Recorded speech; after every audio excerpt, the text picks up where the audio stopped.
నమస్తే welcome to our channel నేను మెస్సిరి తెలంగాణలో ఫోన్ ట్యాపింగ్ వ్యవహారం ఒక కొలిక్కి రాకముందే ఆంధ్రప్రదేశ్లో కూడా ఫోన్ ట్యాపింగ్ వ్యవహారం వెలుగులోకి వచ్చింది, గందరగోళం సృష్టిస్తుంది.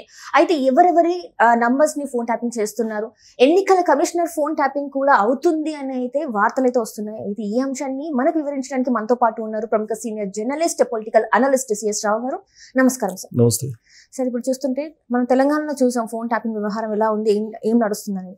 అయితే ఇది క్రమంలో ఆంధ్రప్రదేశ్లో కూడా ఫోన్ ట్యాపింగ్ వార్త వెలుగులోకి వచ్చింది. చాలా మంది ప్రముఖుల ఫోన్, రాజకీయ నాయకుల ఫోన్లని ట్యాపింగ్ చేస్తున్నట్టు అండ్ ఎన్నికల కమిషనర్ అధికారి ఫోన్ లో కూడా ట్యాపింగ్ అయినట్టు మనకి వార్తలు వస్తున్నాయి. ఇంట్లో వాస్తవం ఉందంటారా?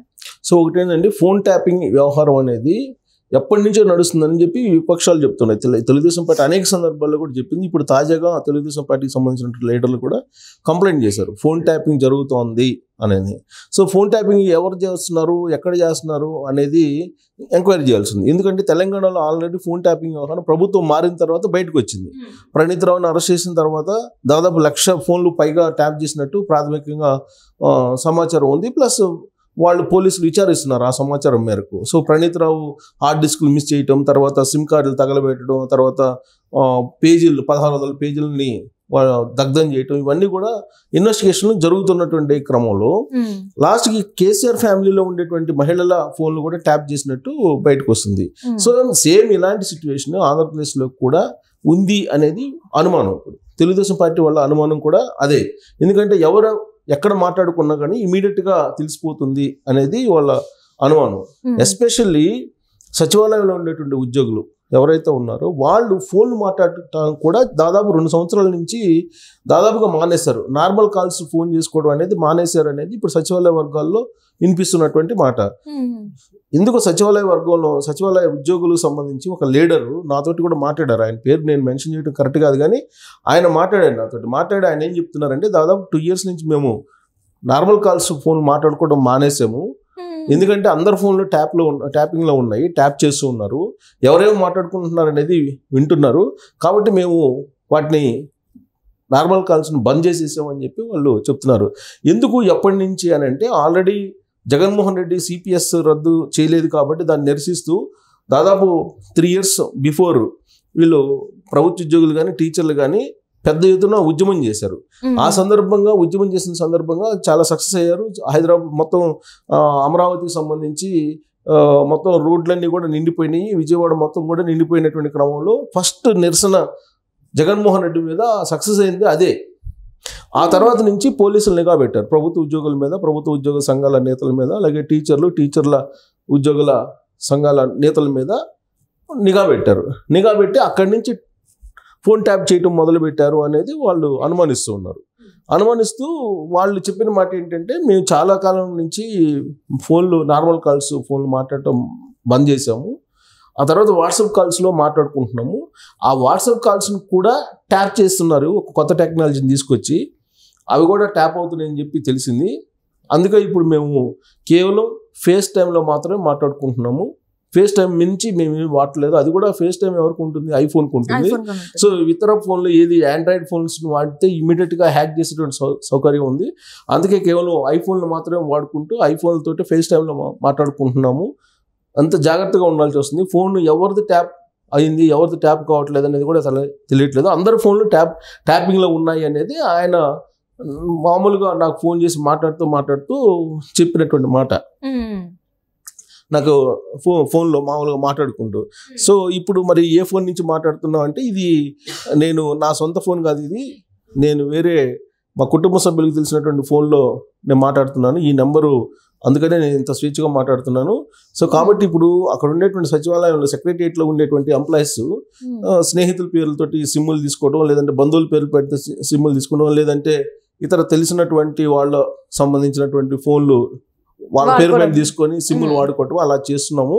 అయినప్పటికీ కూడా ట్యాపింగ్ జరుగుతుంది.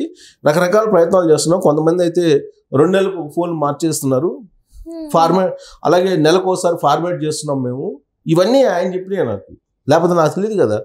ఫార్మేట్ చేస్తున్నాము, నెలకోసారి ఫార్మేట్ చేసుకుంటున్నాము. కొంతమంది 2 నెలలకు చేస్తున్నారు, కొంతమంది ఏమో సిమ్ములు చేంజ్ చేసుకుంటున్నారు. ఇలా రకరకాల ప్రయత్నాలు చేస్తున్నారు. బట్ ట్యాపింగ్ మాత్రం జరుగుతుంది అని ఆయన చెప్పడం జరిగింది.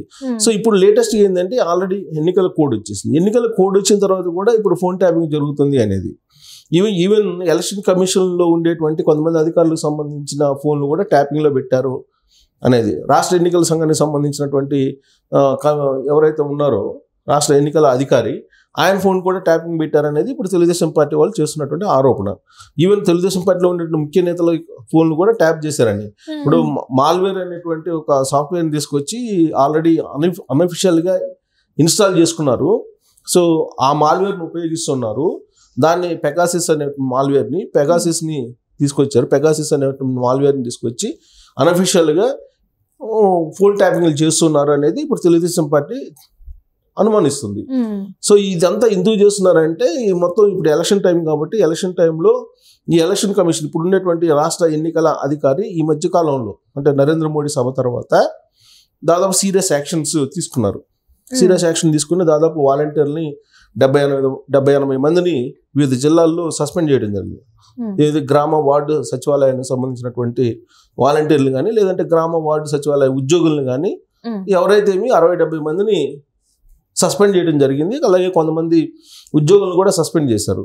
ఇప్పుడు తాజాగా 3 ఎస్పీలకి నోటీసులు ఇవ్వడం జరిగింది. 3 ఎస్పీలకి నోటీసులు ఇచ్చి వాళ్ళని వ్యక్తిగతంగా హాజరు కావాలి, 24 గంటల లోపల మీరు వివరణ ఇవ్వాలని చెప్పి చాలా స్ట్రిక్ట్గా నోటీసులు ఇవ్వడం జరిగింది.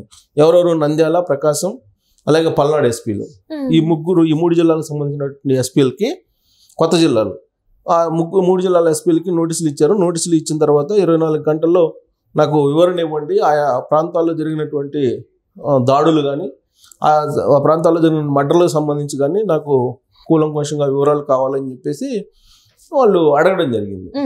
సో అది ఆయన నోటీసులు బుధవారం ఇచ్చారు, ఇవాళ గురువారం. ఇప్పుడు ఆల్రెడీ అటెండ్ అయ్యి ఎలక్షన్ కమిషనర్ రాష్ట్ర ప్రధాన ఎన్నికల అధికారి ముందు వాళ్ళు వివరణ ఇస్తున్నటువంటి పరిస్థితి ఇప్పుడు. సో అంత స్ట్రిక్ట్గా ఆయన వ్యవహరిస్తున్నాడు. అలాగే విజిల్ అనేటువంటి ఒక యాప్ని క్రియేట్ చేశారు. ఆ యాప్ ద్వారా ఎవరైనా సరే అప్లోడ్ చేయొచ్చు. దాంట్లో అప్లోడ్ చేసేసి కంప్లైంట్ చేస్తే కనుక ఇమీడియట్గా 100 మినిట్స్ అంటే సుమారుగా గంటన్నర లోపల సో 100 మినిట్స్లో మొత్తం డిజాల్వ్ చేసేసి ఆ సమస్యకు పరిష్కారం కూడా చూపించడానికి టీమ్స్ని ప్రత్యేకంగా ఏర్పాటు చేసి స్ట్రిక్ట్గా ఎలక్షన్స్ను నిర్వహించడానికి రాష్ట్ర ప్రధాన ఎన్నికల అధికారిగా ఉన్నటువంటి ముఖేష్ కుమార్ మీనా సిద్ధం అవుతున్నారు.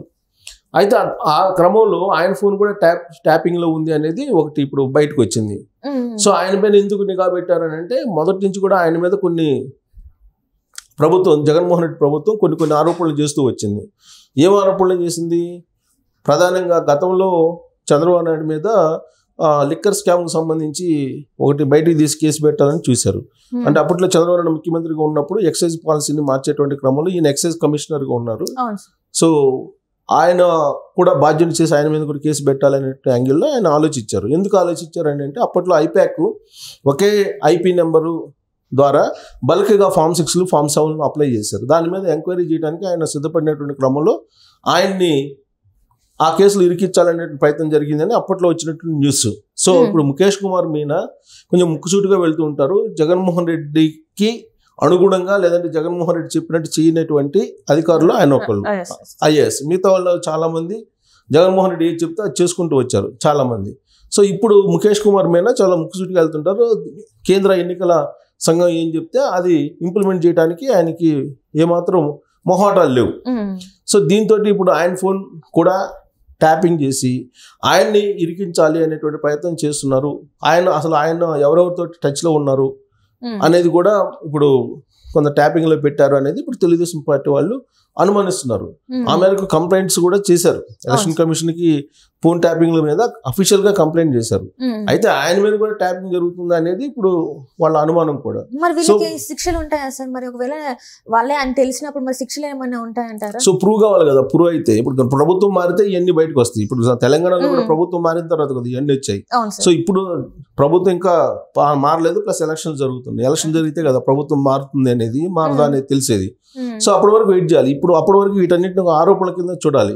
సో మొత్తం మీద ఏంటంటే ఫోన్ ట్యాపింగ్ వ్యవహారం తెలంగాణలోనే కాదు ఆంధ్రప్రదేశ్లో కూడా భారీగా జరుగుతుంది అనేది ఇప్పుడు సర్వత్రా వినిపిస్తుంది. Right. సో అది రాష్ట్ర ఎన్నికల కమిషనర్ దాకా కూడా వెళ్ళిందని అంటే సీరియస్ మ్యాటర్ కింద తీసుకోవాలి. Right.